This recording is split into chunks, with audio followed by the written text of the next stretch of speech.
Kalau saja kaum Nasrani dan Yahudi tidak Allah firmankan di dalam Al-Quran, tentu kami sebagai mu'alaf tidak akan mau membahasnya.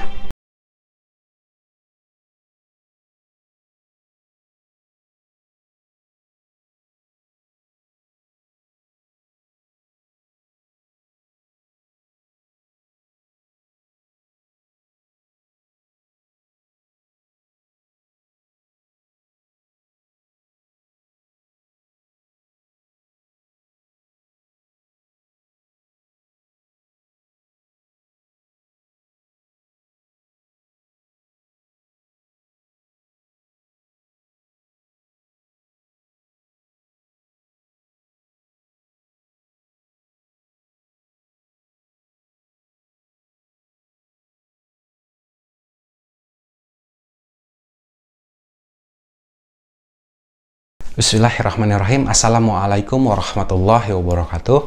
Alhamdulillahirabbil alamin wassalatu wassalamu ala asyrofil anbiya wal mursalin sayyidina wa maulana Muhammadin wa ala alihi washabbihi ajmain, amma ba'du. Asyhadu an la ilaha illallah wahdahu la syarikalah, asyhadu anna Muhammadan abduhu wa rasulullah. Auzubillahi minasyaitonir rajim. Bismillahirrahmanirrahim.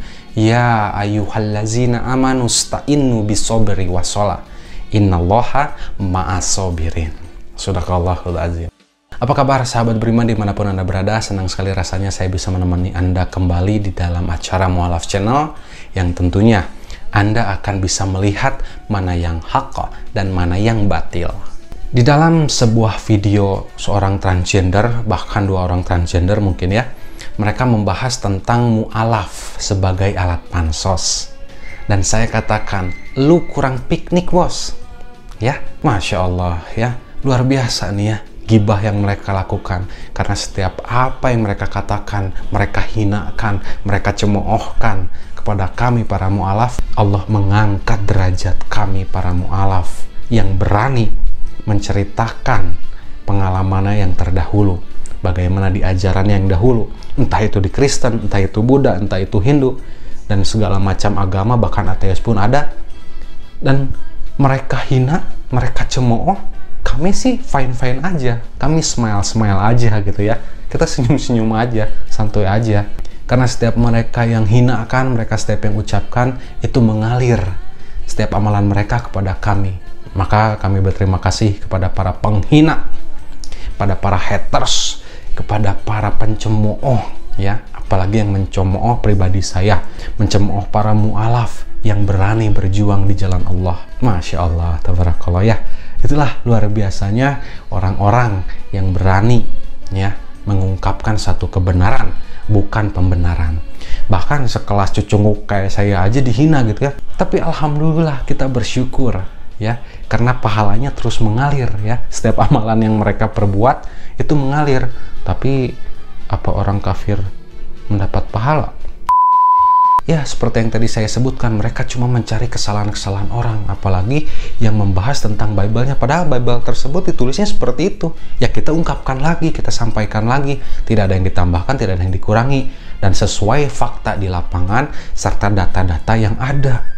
Mungkin transgender ini mengalihkan isu ya, ketika mulai orang ramai membicarakan antara seorang teolog dan teolog ini saling cakar-cakaran gitu ya, saling hina-hinaan ya, saling hujat-hujatan. Ya, ini lucu gitu ya, makanya kita senyum-senyum aja gitu ya, daripada para domba yang saling adu tanduk gitu loh.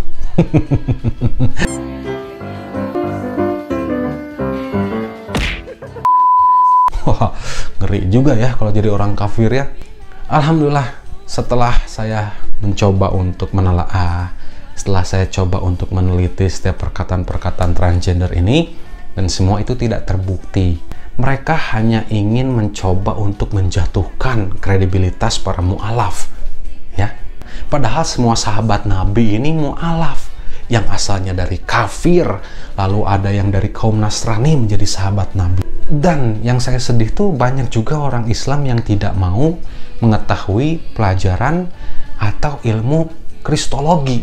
Bahkan ya disebutkan di situ ada salah seorang sang debitur mengatakan kristologi malah digituin kata-katanya.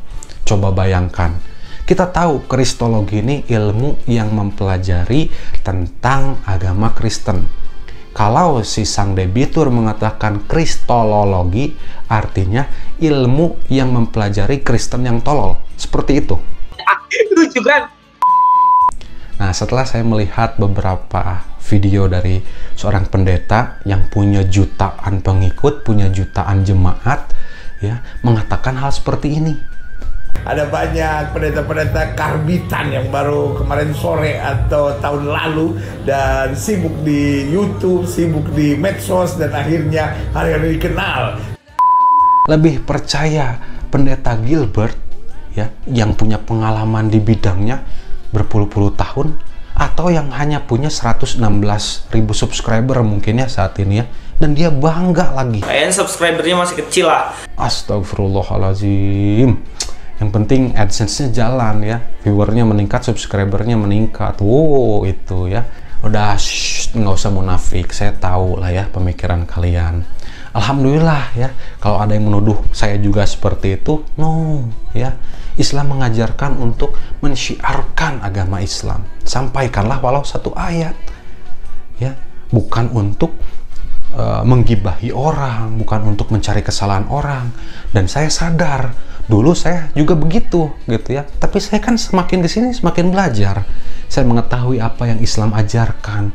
Semakin hari, semakin minggu, semakin hari, semakin minggu, semakin hari, setiap detik, setiap jam saya belajar. Oh, ternyata Islam tidak mengajarkan apa yang saya pikirkan dulu.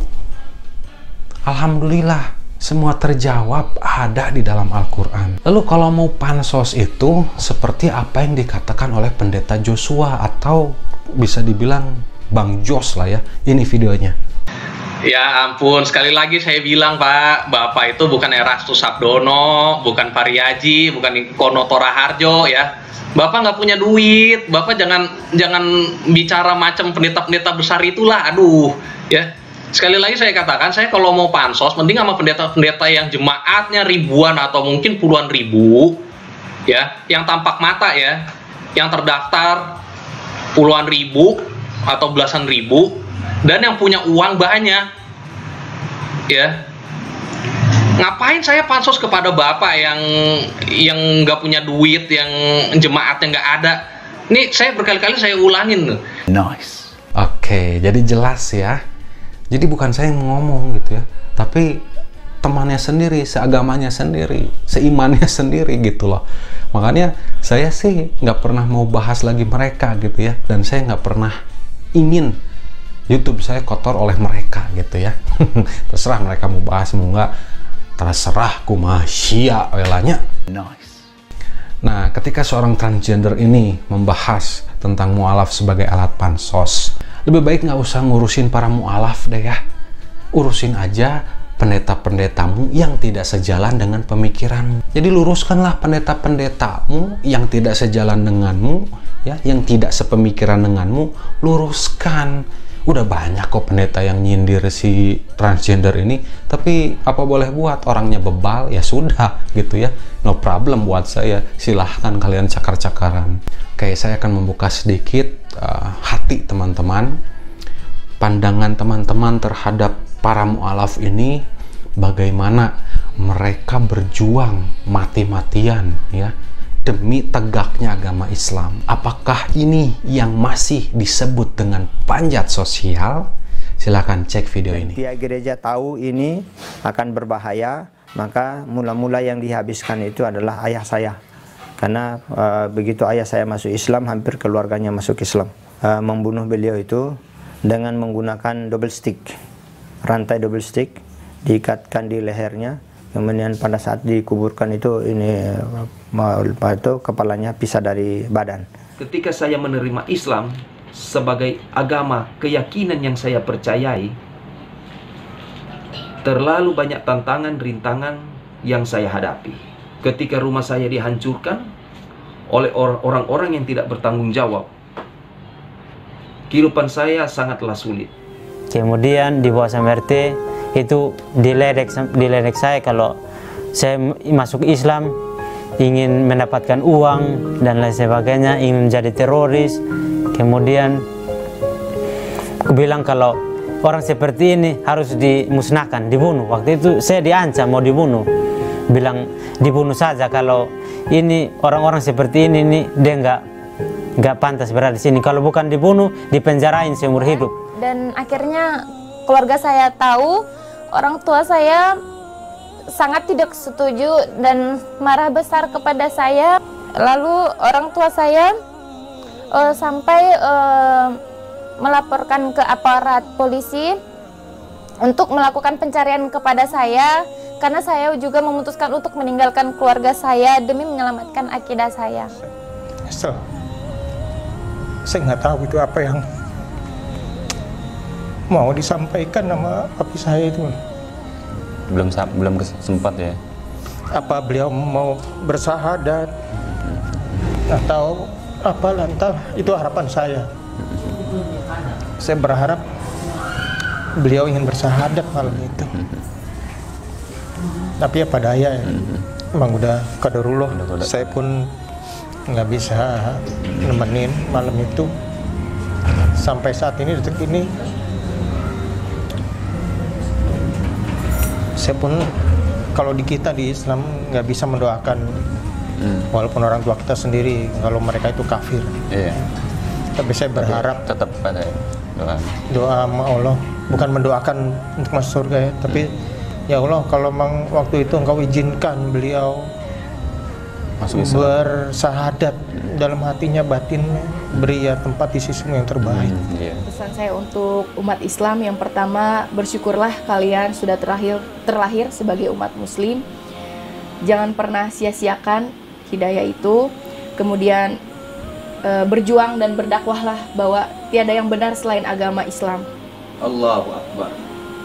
Kemudian rangkul para mu'alaf, lindungi kami sebagai mu'alaf. Subhanallah. Terus kalau pesan kepada keluarga? Pesan kepada keluarga, yang pertama untuk mama sama papa, saya mohon maaf untuk selama ini masih belum bisa memberikan yang terbaik. Mungkin waktu itu hidup saya hancur. Cuman ketika saya masuk Islam, saya lebih berpikir untuk memperbaiki hidup saya. Saya menjadi lebih sayang. Saya ingin keluarga saya bersatu kembali. Tidak ada saya minta berupa harta atau apapun. Saya hanya minta, terimalah saya sebagai orang Muslim. Terimalah ketenangan yang sudah saya dapatkan. Beri kesempatan saya menunjukkan ketika saya masuk Islam, saya bisa menjadi lebih baik lagi. Saya minta juga, hindarilah dogma atau doktrin stigma negatif tentang Islam. Karena kalian belum tahu sebenarnya Islam itu sangat indah dan damai. Itu saja yang bisa saya sampaikan. Hari ini kami mendapatkan laporan bahwasannya ada salah satu mu'alaf di area Yogyakarta bagian selatan, tepatnya Kabupaten Bantul bagian selatan, saat ini sedang mengalami intimidasi baik secara psikis dan administratif dari keluarganya. Yang dimana mu'alaf tersebut sudah melakukan syahadat dan saat ini ingin merubah status kependudukannya menjadi seorang Islam, namun berkas-berkasnya itu dipersulit oleh keluarganya. Dan informasi yang kami dapatkan barusan bahwa yang bersangkutan justru saat ini setelah tiba di rumah tidak diperkenankan keluar rumah lagi, dan surat bukti mu'alafnya, surat bukti syahadatnya, berita acaranya itu ditahan oleh pihak keluarga.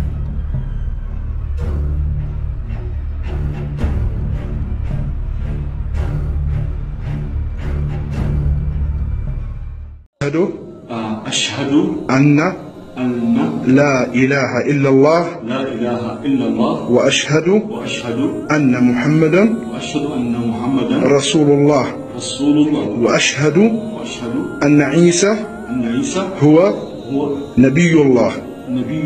نعم الحمد لله رب العالمين. Yes, what the الفاتحة? Yes, الفاتحة. نعم yeah. أعوذ بالله من الشيطان الرجيم. بسم الله الرحمن الرحيم. لا إله إلا الله رسول الله. لا إله إلا الله محمد رسول الله. اللهم صل Alhamdulillah Rabbil Alamin. Rahmanir Rahim. Maliki Yawmiddin. Iyyaka na'budu wa iyyaka nasta'in. Ihdinas siratal mustaqim.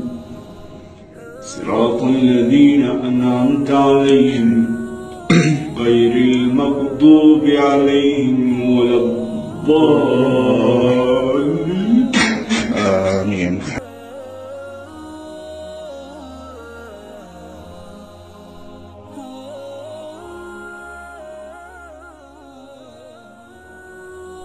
Lihat, mereka rela dihina, mereka rela berjuang mati-matian demi tegaknya agama Islam.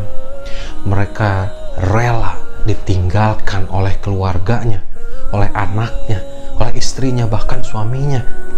Mereka rela meninggalkan jabatan, mereka rela meninggalkan pekerjaan, dan yang luar biasanya, mereka rela meninggalkan Yesus yang dulunya pernah mereka percayai sebagai Tuhan dan Juru Selamat, penebus dosa seluruh umat manusia, pemberi kenikmatan, kesenangan layaknya di bumi seperti di sorga, Juru Selamat yang menjamin surga, keselamatan gratis, tidak ada neraka, tidak ada azab kubur atau siksa kubur. Jaminan surganya seperti itu, tidak merasakan apa-apa, bahkan tidak ada hisab yang dilakukan oleh Tuhan Sang Juru Selamat.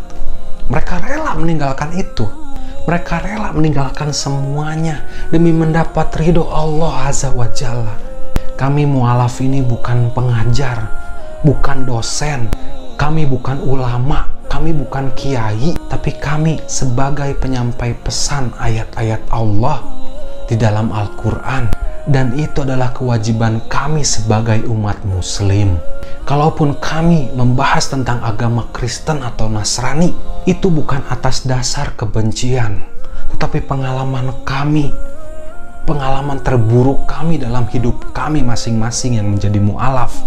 Dan perlu kita ketahui, jika Allah tidak pernah menyentil atau membahas atau menfirmankan kaum Yahudi dan Nasrani, tentu kami tidak akan membahasnya.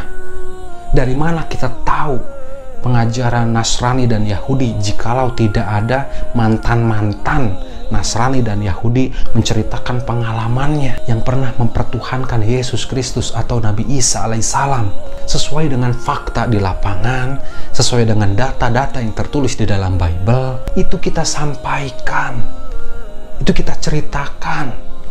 Itu untuk apa? Untuk membentengi akidah umat Islam agar jauh dari pemurtadan. Karena misionaris-misionaris sekarang ini lebih licik daripada misionaris yang dulu angkatan saya, ya. Mereka berjuang sekarang mencari ayat-ayat Al-Quran demi melamahkan iman umat muslim. Bagaimana kalau kita tidak punya ilmu tentang Nasrani dan Yahudi ketika mereka mencoba mengajak kita sebagai umat muslim untuk menyembah apa yang mereka sembah, untuk mengikuti milah mereka, agama mereka? Apa yang akan kita lakukan? Imani saja, diam saja, atau ikut mereka? Kalaupun yang saya sampaikan dalam ayat-ayat Bible, banyak orang yang merasa terganggu saya mengajarkan kesesatan. Ingat, saya baca ini, ya. Setiap apa yang tertulis di sini saya sampaikan kembali. Jika memang merasa kalian terganggu dan merasa saya membuat kesesatan kepada kalian, kenapa kalian tidak laporkan kepada pihak yang berwajib untuk menangkap saya? Karena saya mengajarkan kesesatan. Saya bertanggung jawab atas apa yang saya ucapkan karena sesuai dengan data yang tertulis dalam Bible. Paham sampai sini? Sumber yang saya baca itu dari mana? Yang saya baca ini dari Bible atau dari komik rayon Shinchan? Apakah kalian mengatakan saya menyampaikan kesesatan sesuai dengan apa yang Bible tulis? Lah, bagaimana itu? Coba, jikalau memang Anda merasa benar, ya, Tuhan Anda benar bisa menyelamatkan kami, tunjukkanlah kebenaran itu kepada kami. Sesuai dengan firman Allah dalam Quran surah Al-Baqarah ayat 111.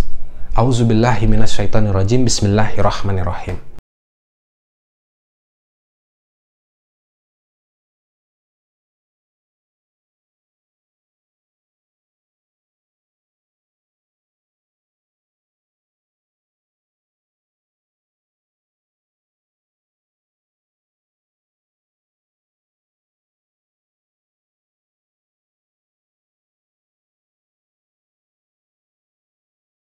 Sadaqallahul azim. Dan mereka Yahudi dan Nasrani berkata, tidak akan masuk surga kecuali Yahudi dan Nasrani.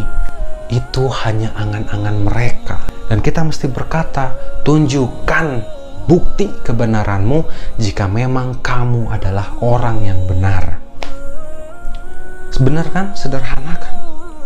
Ini Allah firmankan di dalam Al-Quran. Dan bagaimana nih kita memahami ilmu Yahudi dan Nasrani jika tidak ada mantan-mantan Nasrani atau mantan-mantan Yahudi? Ketika mereka berkata hanya agama Yahudi dan Nasrani yang masuk surga. Ilmu apa yang kita punya? Apa yang harus kita pertahankan jikalau kita tidak punya ilmu tentang Nasrani dan Yahudi? Tentunya didapat dari mantan Nasrani dan mantan Yahudi. Hanya di Indonesia ini jarang sekali ya mantan Yahudi, karena Yahudi hanya khusus untuk Bani Israel. Bahkan banyak ayatnya dalam Al-Quran Allah firmankan tentang Yahudi dan Nasrani. Dan maka sebab itulah kami mesti membahas ini sebagai mu'alaf yang pernah menjadi mantan Nasrani dan Yahudi. Tapi Yahudi jarang sih ya, Nasrani aja deh ya. Perlu kita tahu pengalaman apa sih ya, apa sih yang kamu alami ketika kamu menjadi Nasrani sehingga kamu bisa memeluk agama Islam. Itu untuk menguatkan iman kami, akidah kami, untuk terus berada di jalan Allah yang Allah ridhoi. Dan bagaimana mereka akan terus menyerang kita, mereka akan terus berjuang mati-matian supaya kita mengikuti agama mereka. Dan terbukti kan sampai sekarang ini sudah Allah firmankan juga dalam Quran surah Al-Baqarah ayat 120. Auzubillahi minasyaitonirrajim. Bismillahirrahmanirrahim.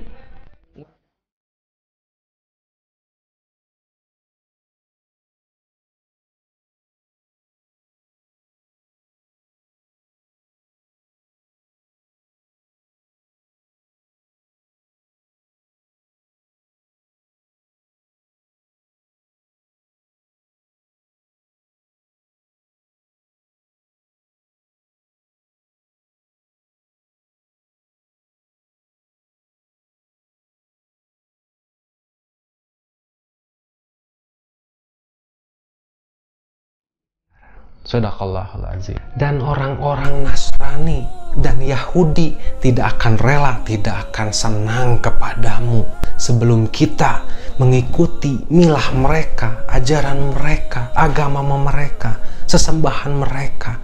Mereka tidak akan senang dan tidak akan rela. Katakan kepada mereka, sesungguhnya petunjuk Allah itulah petunjuk yang sebenar-benarnya.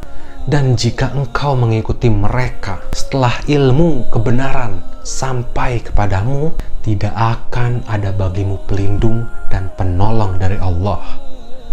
Ini jelas firman Allah dalam Al-Quran tentang Yahudi dan Nasrani. Ada nggak dalam Al-Quran tentang mereka? Sekarang kalau ada orang Kristen membahas Islam, tunjukkan satu ayatnya di mana Kristen membahas tentang Islam. Kan kalian mengatakan jangan ganggu agama kami. Oh no, kami tidak mengganggu agama kalian ya. Agama kalian Allah firmankan dalam Al-Quran dan kami perlu membahasnya. Karena inilah firman Allah. Tetapi jika kalian membahas Islam, mana ayatnya Yesus berkata atau Yahweh berkata atau Allah berkata atau Bapa berkata harus membahas Islam, bahwa Islam itu akan membawamu kepada kesesatan? Tunjukkan ayatnya. Ada. Nah, ya, tulis di kolom komentar kalau ada. Itu baru fair, adil. Ya, sudah dipahami sampai sini. Lanjut. Ya, Quran surah Al-Baqarah ayat 135. Auzubillahi minasyaitonirrajim. Bismillahirrahmanirrahim.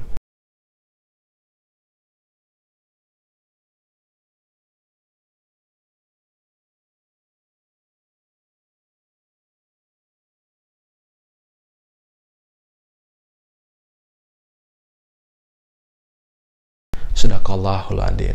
Dan mereka berkata, Yahudi dan Nasrani, tuh disebutin lagi Yahudi dan Nasrani. Jadilah kamu penganut Yahudi atau Nasrani, niscaya kamu akan mendapat petunjuk. Itu kata orang-orang Nasrani dan Yahudi. Disebutkan kan Nasrani dan Yahudi. Maka dari itu kita harus berkata kepada mereka, katakanlah, tidak, tetapi kami mengikuti agama Ibrahim yang lurus, dan dia, Ibrahim, tidak termasuk golongan orang-orang yang mempersekutukan Tuhan. Maha benar firman Allah di dalam Al-Quran. Oke, dapat dipahami ya. Jadi mu'alaf ini bukan sebagai alat pansos, tapi Allah sengaja tunjukkan kepada kita sebagai umat muslim bagaimana pengajaran-pengajaran mereka, bagaimana pengalaman-pengalaman orang-orang yang mu'alaf yang berani menceritakan apa yang mereka alami di agama sebelumnya. Dan kami tidak pernah mengejek atau menjelekkan agama Kristen. Ya, kami sayang kepada kalian karena Allah firmankan juga di dalam Al-Quran. Jadi jelas ya, kalau memang mau pansos tuh ngapain pansos ke umat Nasrani gitu ya, nggak penting gitu ya, nggak akan heboh, nggak akan viral, buat apa?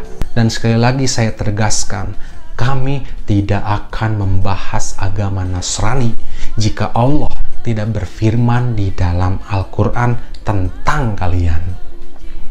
Itu saja pesan dari saya. Semoga ini bermanfaat dan dapat menambah iman ketakwaan kita kepada Allah Azza wa Jalla, memperkuat akidah kita sampai ketemu nanti kita di jannahnya Allah Subhanahu wa Ta'ala. Terima kasih atas perhatiannya. Saya ucapkan jazakumullah khairan. Wassalamualaikum warahmatullahi wabarakatuh. Fabi ayyi ala rabbikum atukadziban. Fabi ayyi ala rabbikum atukadziban.